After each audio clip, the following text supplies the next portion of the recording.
Today, June 5th, 2025, the world observes World Environment Day. Many will offer pretty speeches, corporations will launch green-tinted advertising campaigns, politicians will make familiar hollow pledges, yet these celebrations ring with a profound and painful irony. Outside these curated events, the Earth is sending far more urgent signals. We are witnessing record-shattering heat waves as seen in 2024, the hottest year recorded. Devastating floods and relentless droughts are not abstract future threats. They are the lived reality for millions, a stark contrast to the day's optimistic pronouncements.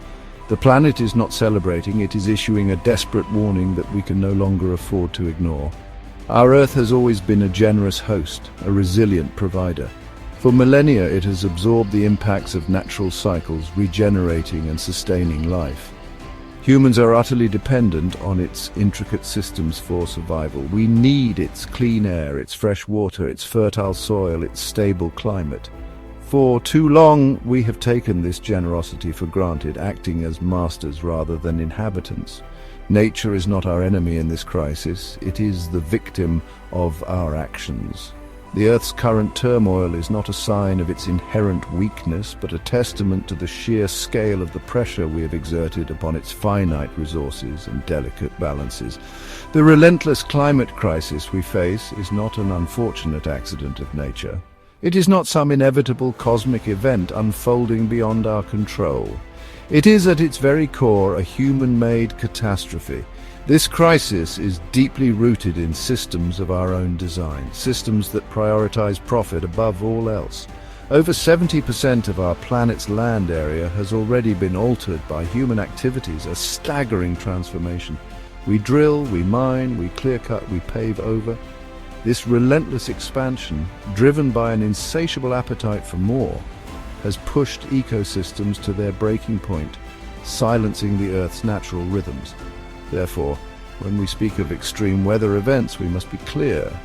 These are not simply natural disasters in the old sense of the term, the hurricanes gaining unprecedented strength, the wildfires consuming vast territories, the famines born from scorched earth. These are the direct consequences of human choices. They are the predictable outcomes of a global economic model that refuses to acknowledge limits. It is a model that has declared war on the very systems that sustain us. The Earth is merely reflecting the violence we have inflicted upon it, a violence driven by short-sighted greed and a profound disconnect from our shared home. The uncomfortable truth is that not all humans bear equal responsibility for this crisis. The data paints a clear picture of profound injustice. The richest 1% of the global population emit as much carbon dioxide as the poorest 66% of humanity combined. Think about that. A tiny fraction of people living lives of extraordinary consumption are fueling a crisis that threatens everyone. Their lifestyles, private jets, multiple mansions, endless accumulation come at a staggering cost to the planet. This is not an abstract statistic. It represents a fundamental imbalance in who causes the problem and who suffers its most brutal consequences. The climate crisis is, undeniably, a crisis of inequality. This disparity is not just in emissions, it is starkly visible in the lived experiences of people worldwide. While the wealthy can often buy their way out of immediate danger, retreating to safer havens or investing in climate defenses, the poor are left exposed. Consider Africa, a continent responsible for a mere 2 to 3% of global warming. Yet it endures over 80% of its devastating consequences, facing severe droughts, land degradation and famine.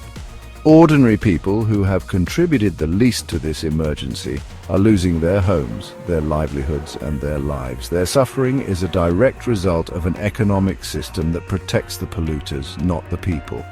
At the heart of this injustice lies an economic model built on relentless, often predatory accumulation.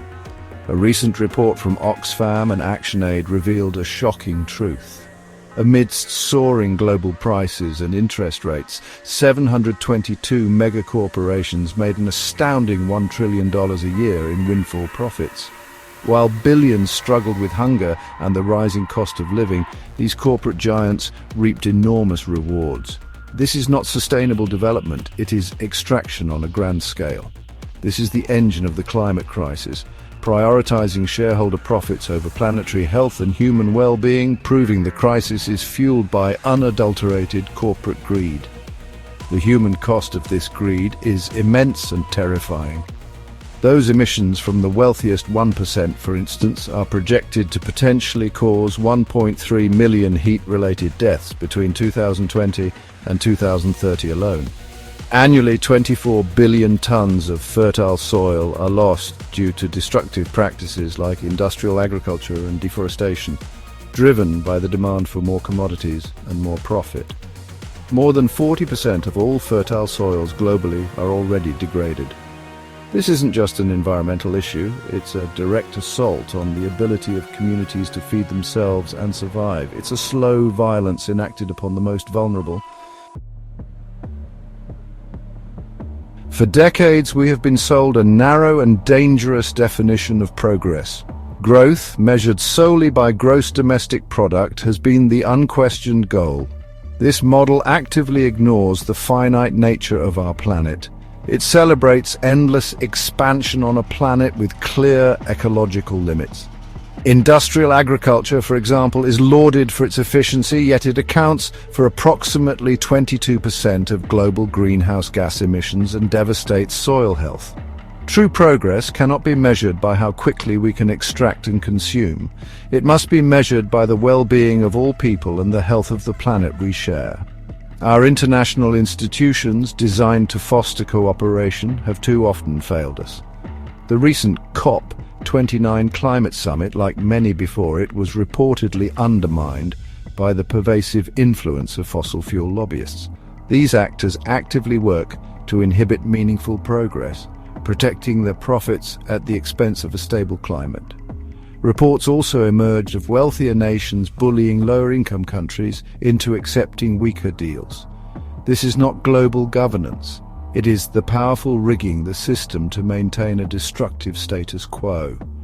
We are running out of time for these charades of action, while real binding commitments are endlessly deferred. Compounding these failures, we see alarming political regressions. The early actions of a hypothetical second Trump administration, as noted by Amnesty International in early 2025, signaled an intensification of global rollbacks on climate action. Such leadership openly mocks scientific consensus, the overwhelming agreement of over 97% of climate scientists that human activity is the primary cause.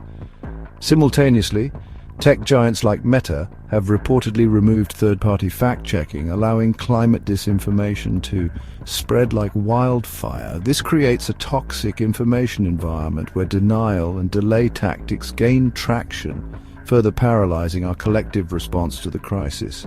What we need now, more than ever, is a profound commitment to justice. Climate justice recognizes that the climate crisis is inextricably linked to social justice, racial justice, and economic justice. It demands that those most responsible for the crisis take the greatest share of the burden in addressing it. It means holding corporations and wealthy nations accountable for their historical and ongoing emissions. International justice efforts, like the ICC issuing warrants for various state actors, show a growing, albeit slow, movement towards accountability. This same energy must be applied to climate crimes, ensuring that ecocide driven by greed is no longer tolerated. We must see beyond the allure of symbolic actions and superficial solutions. Planting a tree is good, but it does not absolve a corporation that continues to pour millions of tons of carbon into the atmosphere. Greenwashing, where companies spend more on advertising their supposed environmental credentials than on actual environmental action, is a dangerous distraction. It creates a false sense of progress, while the fundamental drivers of the crisis remain untouched. We cannot recycle our way out of a problem caused by systemic overproduction and overconsumption. We need deep, structural changes, not just token gestures. The call today is for radical, justice-driven climate policies. This means policies that rapidly phase out fossil fuels, not in some distant future, but now. It means investing massively in renewable energy and community-owned infrastructure. It requires rewriting trade rules that prioritize corporate rights over environmental protection. Crucially, it means implementing policies that redistribute wealth and power, ensuring that the transition to a green economy is fair and equitable. This involves progressive taxation, wealth taxes, and an end to subsidies for polluting industries. Only bold, transformative policies can meet the scale of the challenge we face. This transformation requires a shift in our individual roles, moving from passive consumers to active citizens and custodians of the earth. It is easy to feel overwhelmed by the scale of the crisis, to retreat into individual guilt or despair. But this is precisely what those invested in the status quo want. Our power lies not in isolated acts of personal purity, but in collective action. We must educate ourselves and others, challenge the narratives of delay and denial, and demand more from our leaders and institutions. This means joining movements, supporting grassroots organizations, and using our voices to advocate for systemic change. Ultimately, the climate crisis calls us to embrace a profound sense of global solidarity. The fires, floods, and famines that ravage one part of the world will inevitably impact us all. We are interconnected, sharing one fragile atmosphere, one common destiny. It is time to become Earth defenders, standing with those on the front lines of climate impacts, from indigenous communities protecting ancestral lands to urban activists fighting for clean air.